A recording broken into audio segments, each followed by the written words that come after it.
കുറച്ച് ദിവസങ്ങളായിട്ട് social media നോക്കിക്കഴിഞ്ഞാൽ ഏറ്റവും കൂടുതൽ കണ്ടുകൊണ്ടിരിക്കുന്ന ഒരു കാര്യമാണ് മല്ലുവും ഭാര്യയും വേർപിരിഞ്ഞു എന്നുള്ളൊരു ന്യൂസ് ഭയങ്കര വൈറലായിട്ട് പോയിക്കൊണ്ടേ ഇരിക്കുന്നുണ്ടായിരുന്നു.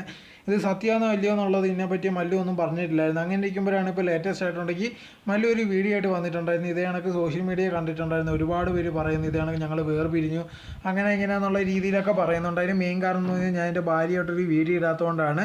അതിന് മെയിൻ കാരണം എന്ന് പറഞ്ഞാൽ ഇതിനു മുമ്പ് ഇതേ കണക്ക് വീഡിയോ ഒക്കെ ഇട്ടപ്പോഴത്തേക്ക് എൻ്റെ ഭാര്യയെ പറ്റി ഒരുപാട് പേരുണ്ട് ഈ ബോഡി ഷേമിംഗ് ഒക്കെ ചെയ്തിട്ടുണ്ടായിരുന്നു. അതിനെ തുടർന്നാണ് താനുണ്ട് ഇപ്പോൾ ഉണ്ട് ഇതിനകത്തുള്ള വീഡിയോസ് ഒന്നും ഇടാതിരിക്കുന്നത്. ഇത് കണ്ടപ്പോഴത്തേക്ക് ഒരുപാട് പേര് ഞങ്ങൾ വേർപിരിഞ്ഞു അങ്ങനെ ഇങ്ങനെയാണെന്നുള്ള രീതിയിലൊക്കെ പറയുന്നുണ്ട്. ആ സമയത്തുണ്ടെങ്കിൽ അതിന് വലിയ റിയാക്റ്റ് ഒന്നും ചെയ്യേണ്ടെന്നാണ് വിചാരിച്ചിരുന്നത്. പക്ഷേ ഇപ്പോഴും നാട്ടുകാരും ചോദിക്കാൻ തുടങ്ങിയതുകൊണ്ട് ഞാൻ ഇങ്ങനത്തുള്ള റിയാക്ട് ചെയ്തുകൊണ്ട് ഒരു വീഡിയോ ഇടുന്നതെന്നായിരുന്നു മല്ലു പറഞ്ഞിട്ടുണ്ടായിരുന്നു. ഇപ്പോൾ നമ്മൾ സോഷ്യൽ മീഡിയ നോക്കിക്കഴിഞ്ഞ് ഇത് ഏതെങ്കിലും ഒരു കപ്പിൾസിനെ കാണുന്നില്ല അല്ലെങ്കിൽ ഒരാൾ മിസ്സിങ് ആണ് ഉടനെ ഉണ്ടെങ്കിൽ ആൾക്കാർ പറയുന്ന ഒരു കാര്യം ഇവർ വേർപിരിഞ്ഞു അല്ലെങ്കിൽ വേറെ ബന്ധമുണ്ട് അങ്ങനെ ഇങ്ങനെയാണെന്നുള്ള രീതിയിലൊക്കെ ഒരുപാട് പേരുണ്ട് ഒരുപാട് കാര്യങ്ങൾ പറയുന്നുണ്ട്. അങ്ങനെ എന്തെങ്കിലും ഇല്ല ഉണ്ടോ ഇല്ലയോ എന്ന് പോലും നേരെ അവർ തിരക്കത്ത് പോലും ഇല്ല. ഇനി എവർ വന്ന് പറയുകയാണ് ഞങ്ങളമ്മ ഒരു പ്രശ്നം ഇല്ലെന്ന് പറഞ്ഞാൽ പോലും ഉണ്ടെങ്കിൽ ആൾക്കാർ സമ്മതിക്കത്തില്ല. അല്ല നിങ്ങളമ്മ പ്രശ്നമാണ് അങ്ങനെ ഇങ്ങനെയാണെന്നും പറഞ്ഞ് ഒരുപാട് പേരുണ്ടെങ്കിൽ ഇതിനകത്തുള്ള വീഡിയോസ് അല്ലെങ്കിൽ കാര്യങ്ങളൊക്കെ പറയുന്നത് നമ്മൾ കാണുന്നതാണ്.